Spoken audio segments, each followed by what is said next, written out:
បានគ្រាភ្លឺក្បាំងក្រចងក្លោវងភេត្រា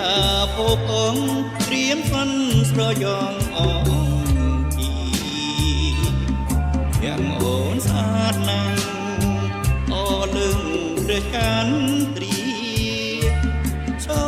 មអូនមេត្តាសាសូមជីកាឲ្យអសង្ស័យ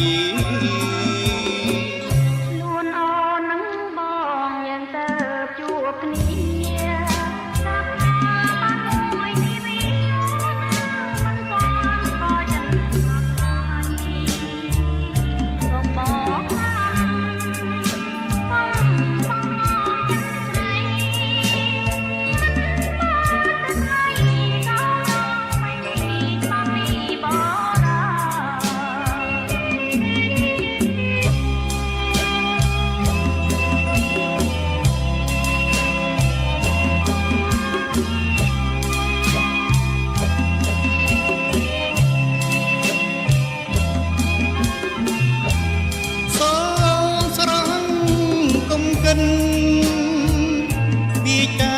ព្រេងព្រិននោមឲ្យរំខា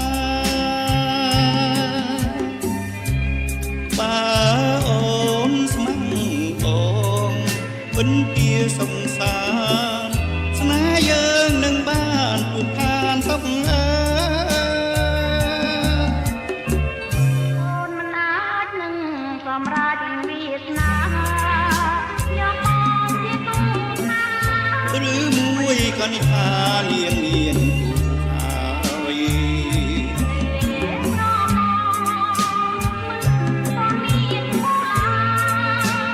ចងដាច់ក៏ត្រាំត្រើយនាងឆ្លើយប្រកែកមិន